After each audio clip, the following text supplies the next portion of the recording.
नमस्कार, खबरों की खबर में आपका स्वागत है। इमरान खान की मुसीबतें धीरे धीरे बढ़ती चली जा रही हैं क्योंकि पाकिस्तान से ये खबर आ रही है कि वहाँ की आर्मी, बड़े बड़े जनरल्स, आईएसआई और जो जिहादी तंजीमें वहाँ पे जो संगठन हैं, टेररिस्ट ऑर्गेनाइजेशंस, वो इमरान खान से काफ़ी नाराज़ हैं। और नाराज़गी की वजह यह है कि इमरान खान पता नहीं वो कश्मीर के मुद्दे को छोड़कर बाकी तमाम चीज़ों के ऊपर बातचीत कर रहे हैं और इसको लेकर के पाकिस्तान में अब रिएक्शन आने लग गए हैं। मैं आपको पहले कुछ टेलीविज़न चैनल के एंकर्स की बातें सुनाता हूं कि वो किस तरह इमरान खान के भाषण के पहले उनको हिदायत दे रहे हैं। ये ज़रा आप सुनिए। इमरान खान साहब से गुजारिश करूंगा हाथ जोड़कर, और जो वजारत खारजा है उससे भी हाथ जोड़कर, कि खुदा के लिए ये जो जनरल असम्बली में इमरान खान साहब एक बहुत अहम तकरीर करने जा रहे हैं, उस तकरीर को लिख कर दे दीजिए, क्योंकि अब पाकिस्तान इस किस्म के ब्लंडर का मुतहम्मिल नहीं है कि वहाँ भी वज़ीर आज़म स्लिप ऑफ टंग कर दें या गलती से कह दें और कहीं फ्रीडम फाइटर कश्मीर को वो दहशतगर्द ना कह दें। मैं हाथ जोड़ के कहता हूँ कि वो कोई लिखी हुई तकरीर कर दें, कोई बुरी बात नहीं है। पूरी दुनिया के बड़े बड़े जो हुक्मरान हैं वो लिखी हुई तकरीर पढ़ते हैं। यही मीडिया कल तक इमरान खान को हीरो बता रही थी, आज किस तरह की भाषा का इस्तेमाल हो रहा है। एक और बाइट मैं आपको सुनाता हूँ, कल की है। ये हसन निसार साहब हैं, पाकिस्तान के जाने माने कॉलमनिस्ट और बहुत बेबाकी से अपनी राय रखते हैं। उन्होंने इमरान खान को क्या राय दी है ये भी देखिए। मैं तो मांगे पे भी मशवरा नहीं देता, कीमती होता है बहुत। मैं बिन मांगे मशवरा दे रहा हूँ एक इमरान खान को कि स्क्रिप्ट से, लिखी हुई तकरीर से बाहर ना जाए। मशवरा है। अच्छा, ठीक है। जैसे हाँ, उस पे स्ट्रिक्टली उसके अंदर रहे। हाँ। चूंकि आगे पीछे हुआ तो बहुत बुरी तरह स्लिप हो जाने का खतरा है। सही। हाँ, और यूएन जो है वो पाकिस्तान की असेंबली और कंटेनर से थोड़ी मुख्तलिफ जगह है, तो एहतियात। जैसे डोनाल्ड ट्रंप है, जो दिल में आता है वो कुछ भी बोल देते हैं। Donald Trump can afford it, जो दिल में आए कह दे। हमारा डोनाल्ड ट्रंप माड़ा है, अच्छा, रोकड़ा नहीं है। वो सुपर पावर का डोनाल्ड ट्रंप है। He can get away with everything, we can not. हमारी तो औकात ये है कि हम अपने नान की कीमत का तयन खुद नहीं कर सकते। ये हैसियत है।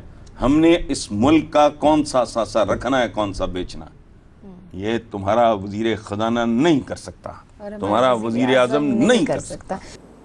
तो देखा आपने किस तरह से हर कोई इमरान खान को नसीहत दे रहा है, जैसे वो कोई प्रधानमंत्री ना हुए, कोई स्टैंड अप कॉमेडियन हो गए हैं कि भाई अगर आप स्क्रिप्ट से बाहर जाएंगे तो बहुत बड़ी मुसीबत आ जाएगी पाकिस्तान के ऊपर। एक और बाइट सुनाता हूँ, ये अल्टीमेट है। ये एक्सप्रेस न्यूज़ में कल रात जो है वो वहाँ के एंकर हैं जावेद चौधरी, काफ़ी पॉपुलर एंकर हैं पाकिस्तान के, वो क्या सुझाव दे रहे हैं इसको सुनिए। कल न्यूयॉर्क में इमरान खान और नरेंद्र मोदी दोनों अक़वाम मुत्तहिदा की जनरल असेंबली से खिताब करेंगे। कल का दिन सार्क की तारीख में जंगे न्यूयॉर्क के नाम से याद रखा जाएगा। मेरी अपने वज़ीर-ए-आज़म से दरख्वास्त है, आप याद रखिएगा, आपने कल पाकिस्तान और कश्मीर का केस लड़ना है। आपने अल कायदा, तालिबान और इस्लामोफोबिया का मुकदमा नहीं लड़ना। चुनांचे एहतियात कीजिएगा, आप कहीं 9/11 की जिम्मेदारी भी अपनी झोली में न डालकर वापस आ जाएं। आप हमारे वकील हैं, आपने हमारे हक में दलाइल देने हैं। कौम को खतरा है, आप कहीं अल कायदा के बाद कश्मीरी मुजाहिदीन को ट्रेनिंग देने का एतराफ भी ना कर दें। आप कहीं मुंबई अटैक्स और पठानकोट की जिम्मेदारी भी कबूल ना कर लें। चुनांचे आप एहतियात कीजिएगा, आप हमारे वकील हैं। हम आज के मौज़ूआत की तरफ आते हैं। तो मुद्दे की बात यह है कि ये सुझाव क्यों आ रहे हैं पाकिस्तान में। मैं आपको बता दूं कि बाकायदा इस बात को ब्लैकआउट किया गया था वहाँ के आर्मी के द्वारा। वहाँ एक संगठन है पैमरा जो टेलीविज़न चैनल के ऊपर निगरानी रखती है। इन लोगों ने साफ साफ ये आदेश दिए थे कि मोदी के किसी भी इवेंट को जो न्यूयॉर्क में है या फिर ह्यूस्टन में है उसको नहीं दिखाया जाए, उसकी तारीफ ना हो, उस पर कोई बातचीत ना हो, उसके बावजूद टेलीविज़न चैनल पे अचानक से कल आपने देखा किस तरीके से वहाँ पे सारे एंकर्स इमरान खान का मजाक उड़ा रहे हैं, उनको सुझाव दे रहे हैं। ये क्यों हो रहा है?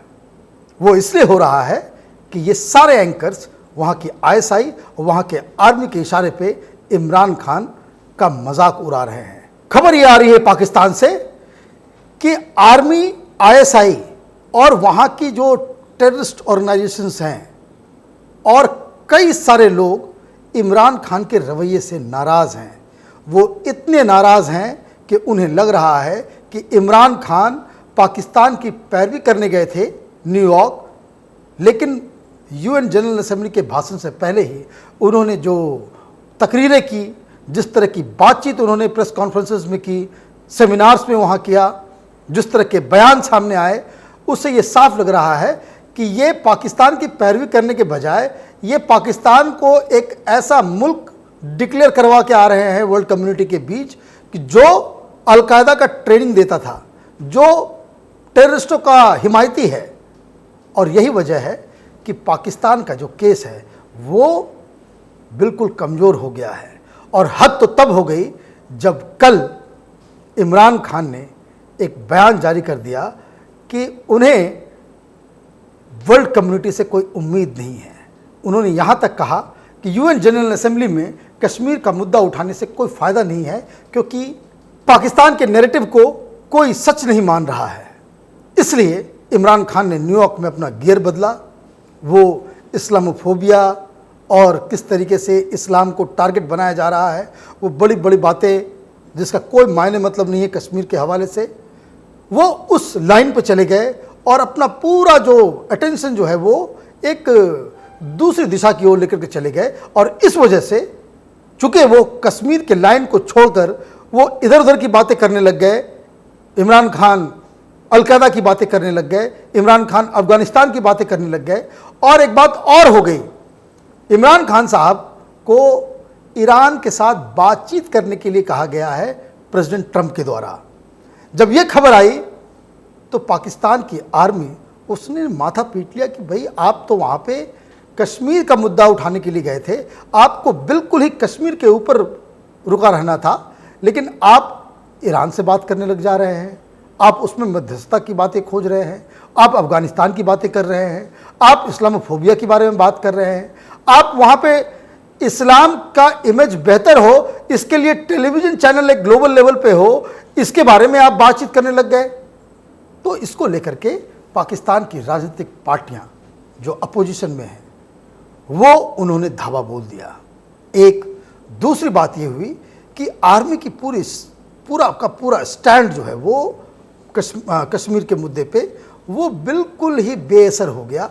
अब पाकिस्तानियों को ये लगने लग गया है कि इमरान खान वो वर्ल्ड कप जीत के नहीं आ रहे हैं, वो बाकायदा हार के आ रहे हैं। और इमरान खान की स्थिति वैसे ही हो गई है, जैसा कि आपको याद होता है कि जब भी पाकिस्तान हिंदुस्तान से या वर्ल्ड कप के मैचेस में बांग्लादेश से हारती है तो उसके कोई भी खिलाड़ी वो वापस पाकिस्तान नहीं आते हैं। वो इसलिए नहीं आते हैं कि वहाँ जूते पड़ते हैं उनको, उनके साथ बहुत भद्दा बिहेवियर किया जाता है, एयरपोर्ट से ही लोग जो है उनके पीछे जो है पड़ जाते हैं। तो ये चीज़ से बचने के लिए क्रिकेटर्स जो हैं वो दुबई भाग जाते हैं, तो कोई हिंदुस्तान चला आता है, तो कई यूरोप में ही किसी जगह पे रुक करके अपना हॉलिडे मनाते हैं। जब मामला शांत होता है तब ये पाकिस्तान आते हैं। इमरान खान की यही मुसीबत है। इमरान खान पूरी तरह से एक मुसीबत में फंस चुके हैं। उनको समझ में नहीं आ रहा है कि अब वो क्या करें, क्योंकि वो जिस तरह के बयान दे रहे हैं कि यूएन जनरल असेंबली में कश्मीर का मुद्दा उठाने से कोई फ़ायदा नहीं है, क्योंकि वहाँ पे कुछ बोलने से कश्मीर को लेकर के हिंदुस्तान के ऊपर कोई दबाव नहीं पड़ने वाला है। ये सारी चीज़ें जो हो रही हैं उसको लेकर के अब इमरान खान को एक नया नैरेटिव क्रिएट करना होगा कि जब वो वापस पाकिस्तान आएंगे तो लोगों को बेवकूफ़ बनाने के लिए वो क्या दलीलें देंगे। खबर यहाँ तक भी आ रही है कि पाकिस्तान की आर्मी और आईएसआई वो इतनी ज़्यादा इमरान के रवैये से नाराज़ है कि वहाँ पे तख्ता पलट हो सकता है। वहाँ पे आर्मी किसी दूसरे, जिसमें सबसे आगे जो अभी फॉरेन मिनिस्टर है कुरैशी साहब, उनका नाम चल रहा है कि शायद उनको हटा करके इनको बिठाया जाए प्रधानमंत्री। अभी वैसे भी ये एक सिलेक्टेड प्राइम मिनिस्टर हैं, आर्मी के द्वारा जो चुनाव में वहाँ गड़बड़ियाँ की गई उस वजह से ये चुनाव जीते हैं। तो ये सारी बातें हो रही हैं और इसका एक उदाहरण के तौर पे, एक सबूत के तौर पे कि जिस तरीके से पाकिस्तान के टीवी चैनलों को बिल्कुल ये आदेश दिया गया था कि वो ब्लैकआउट होगा, लेकिन सबसे पहले वहाँ पे एक एंकर है कामरान, वहाँ पे मोदी के बारे में बातचीत होने लग गई, उन वीडियोस को दिखाया जाने लग गया, फिर न्यूज़ एक्सप्रेस ने, फिर जियो टीवी ने, ये सारे लोगों ने फिर मोदी के डिप्लोमेसी, उसकी सफलता, वो क्या कर रहे हैं नहीं कर रहे हैं, वो तस्वीरें जिसमें वो ट्रंप के साथ जो है हाथ मिलाते हुए वो ह्यूस्टन में विक्ट्री लैप ले रहे थे, तो ये सारी चीज़ें जो है आने लग गई। इसका मतलब साफ है कि पाकिस्तान में जो इस्टेब्लिशमेंट है, इस्टेब्लिशमेंट कहने का मतलब ये है कि जो आर्मी है, वहाँ का जो ISI है, वो वहाँ से एक ग्रीन सिग्नल मिला है कि UN जनरल असेंबली को लेकर के जो बातचीत होगी और जिस तरीके से इमरान खान वहाँ से हार के लौट रहे हैं, उसको लेकर के आप इमरान खान का मजाक उड़ाएं, इमरान खान के हर चीज़ के ऊपर आप डिबेट करें, डिस्कशन करें। तो ये बातें जब हो रही है तो इसका मतलब साफ है कि इमरान खान शायद ज़्यादा दिनों तक अपनी कुर्सी बचाने में कामयाब नहीं हो पाएंगे। आप देखते रहिए ओपन पोस्ट इंटरनेट टीवी। हमारे वीडियोस को लाइक कीजिए, शेयर कीजिए और हमारे चैनल को सब्सक्राइब कीजिए और बेल आइकन को ज़रूर दबाएं ताकि हमारे वीडियोस आप तक फ़ौरन पहुंचे। धन्यवाद।